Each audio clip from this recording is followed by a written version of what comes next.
શાળા નજીક તમાકુના વેપારીને દંડ કરવાના પરિપત્રથી વિવાદ। રાજકોટ જિલ્લા શિક્ષણ અધિકારીના પરિપત્રનો શિક્ષકોએ વિરોધ કર્યો।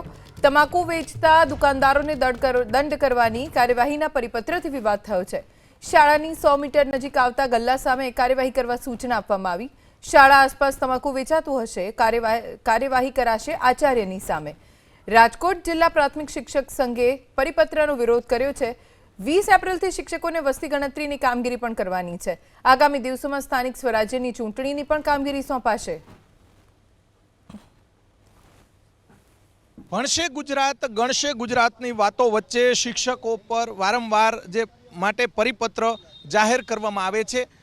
જે પ્રાથમિક શિક્ષકોને લઈને જે પરિપત્ર જિલ્લા વિકાસ અધિકારીએ જાહેર કર્યો છે, જેને લઈને શિક્ષકો દ્વારા વિરોધ કરવામાં આવી રહ્યો છે। આપણી સાથે શિક્ષક સંઘના મહામંત્રી આપણી સાથે જ આપણે સાહેબ, શું આખી પરિસ્થિતિ અને શું પરિપત્ર પહેલા શું છે?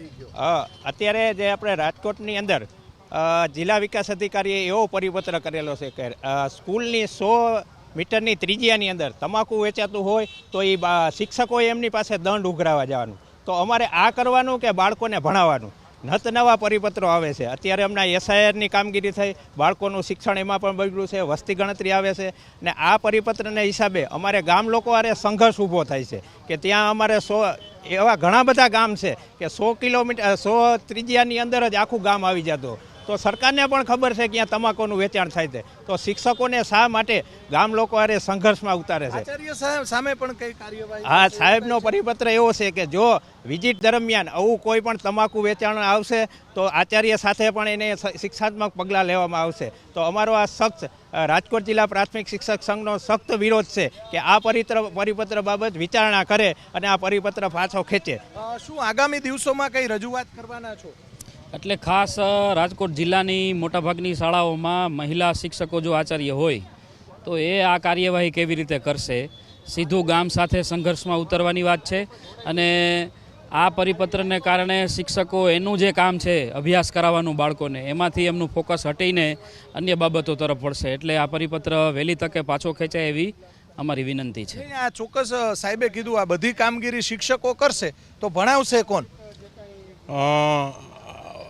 બહુ મોટો પ્રશ્ન છે સાહેબ, તમે કીધું બહુ સાચી વાત છે। કારણ કે જો આવી અવનવી કામગીરીઓ છે, જે મૂળભૂત ફરજો છે, એ ફરજો ઉપરાંતની વધારાની કામગીરી છે, એ જો શિક્ષકોને સોંપવામાં આવશે તો ચોક્કસ એનો ગેરલાભ છે એ બાળકોને થવાનો છે। કારણ કે શિક્ષક સરકારના આવા કામગીરીમાં જો રોકાયેલો રહેશે તો વર્ગખંડની અંદર ચોક્કસપણે છે એ બાળકને છે એ ન્યાય નહીં મળે। તો આ બાબતે આવા પરિપત્રો ઓછા થાય, શિક્ષકને રાષ્ટ્રહિતની જે કામગીરી હોય એમાં અમે બંધાયેલા છે, એમાં કામગીરી કરવા માટે અમે રાજી પણ છીએ અને કરવી પણ જોઈએ। પણ આવા વધારાની કામગીરી જે પોલીસ ખાતાનું કામ છે, જે ગ્રામ પંચાયતનું કામ છે, જે નશાબંધી વિભાગનું કામ છે, તો એ વિભાગોને આમાં જોડે એવી અમારી વિનંતી છે। સાહેબ, તમે શું કહેવા માગશો? શિક્ષકો ગ્રામ્ય વિસ્તારના શું કહી રહ્યા છે અને બીજું શિક્ષકો જે આ પાનની દુકાને જાય અને આ કાર્યવાહી કરે તો ગામની અંદર ક્યાંક ઘર્ષણ થાય એવું બને? 100% જે અમારા મિત્રોએ વાત કરી એ પ્રમાણે એવું ઘણી બધી જગ્યાએ આપણને જાણવા મળ્યું છે કે એ કામગીરી જે છે એ ખરેખર કેમ્પસ બહારની છે અને કેમ્પસ બહારના લોકો છે એ કોઈ પણ કાળે આપણે કોઈ પણ નિયમ એને આપણે સમજાવીએ કે એવું થાય ત્યારે 100% સંઘર્ષ થાય અને ઘણા બધા વાલીઓ પણ હોય છે કે બહાર જે દુકાનો હોય છે, છતાં પણ ઘણી બધી જગ્યાએ જાગૃત જે આચાર્યો છે એ ઘણા પ્રયત્નો કર્યા છે।